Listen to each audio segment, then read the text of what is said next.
Well, lost in the bustling news cycle of the ever-advancing NBA playoffs was bumbling moron Draymond Green, who slithered his way on a podcast recently to spout some idiocy. You know, since he hasn't been busy playing any actual basketball these days. And Dre, who transformed himself into an insufferable Kluth Sports plant LeBron jock sniffer years ago, took the opportunity to fluff Bron up when he made a recent appearance on the big podcast with Shaq. Before I retire, is there one player that I want to play with? I would have loved to play with Bron, because I want to see how his mind works on a day-to-day basis in the basketball setting.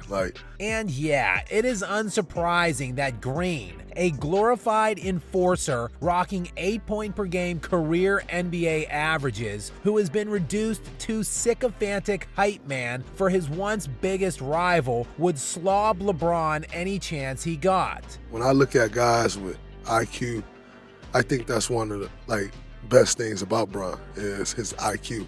But during this lengthy sit-down with Shaq, we were privy to some new insight into the delusional and pathetic mind of Draymond Green. And truthfully, this was one of the dumber things he said in recent memory, which for Dre is really saying something. Since Shaq was involved here, the conversation inevitably turned to the best two teams of this century, the Steph, Clay, and Dre Golden State Warriors versus the Shaq and Kobe Lakers. And while Draymond wasn't stupid enough to suggest he could guard Shaquille O'Neal, I don't think any one player on our team could have guarded you. He was dumb enough to tell Shaq that that team did have someone that could guard Kobe Bryant. Who guarded Kobe?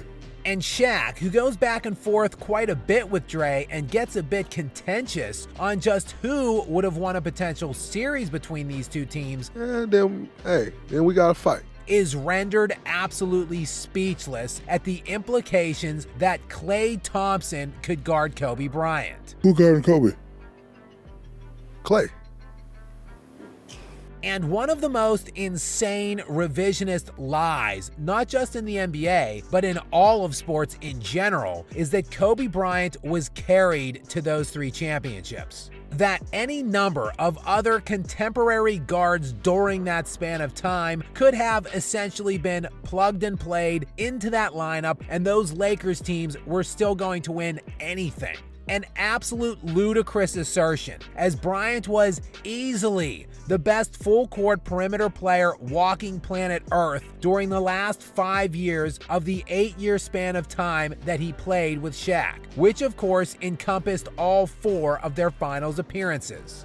During that 5-year span, Kobe was selected All-NBA second team twice and was named All-NBA first team 3 times, while making 2 second team defensive selections and 3 first team defensive honors. He was top 10 in Defensive Player of the Year voting 3 years during that stretch and had 3 top 5 MVP finishes. In the 2001 conference finals, when the 2-seed Lakers clashed up against the 1-seed dynastic San Antonio Spurs, a series that contained 28-year-old prime Shaq and 24-year-old prime Tim Duncan, the Lakers absolutely demolished the Spurs, not merely sweeping them, but produced a net margin of differential in the 4 games of 89 points, a win average of 22 points per game. And in that series, it wasn't Shaq and it wasn't Duncan. I mean, sure, they were both predictably great in the series, with Shaq averaging 27 points, 13 rebounds, and 2.5 blocks, while Duncan averaged 23 points, 12 rebounds,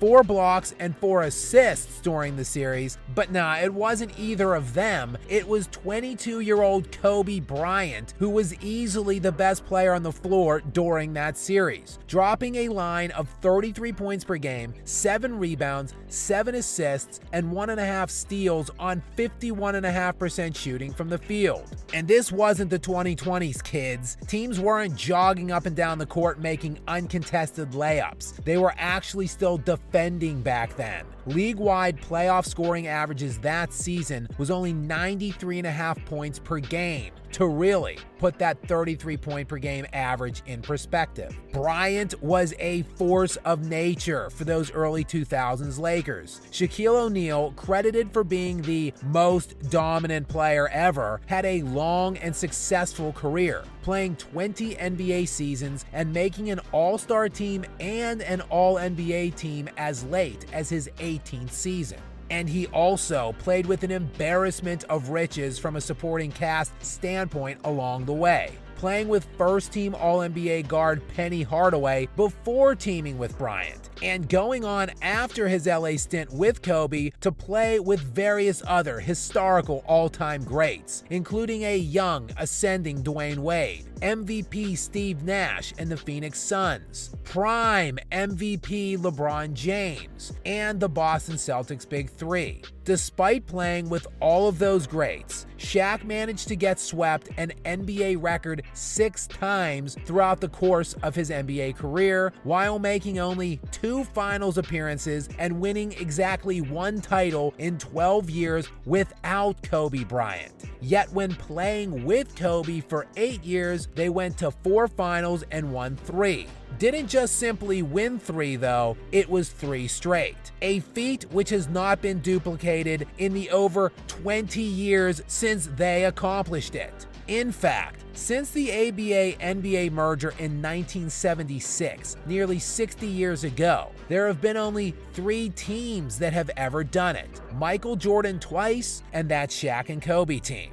Thus, only the greatest player ever and a pairing of the 2 best players on the planet on one team at the same time. While ignorant, revisionist trolls will utilize Shaq's presence on that team in some desperate and pitiful attempt to discredit Kobe and minimize the accomplishment of winning those titles, that's what we're really talking about here. Many will say Shaq was the best player on that team, but Kobe and Shaq were the 2 best players in the NBA at that time. The best frontcourt player and the best backcourt player on one team at one time. It's never been done in NBA history. And how else can you explain a team with Derek Fisher as the 3rd leading scorer, which managed to accomplish a feat only Jordan did twice in 60 years? Derek Fisher, who in 20 NBA seasons never got close to making a single All-Star appearance or All-NBA team selection. Derek Fisher, who has a career NBA scoring average of 8 points per game, 3 assists, and 2 rebounds, whose literal only NBA accolade in 20 seasons was finishing 16th in 6th Man of the Year voting in 2005-2006. That guy was the 3rd best player on a team that three-peated and did so in a historically stacked Western Conference. But that was just how damn great Shaq and Kobe were. And Draymond Green is insinuating that Klay Thompson can check that guy?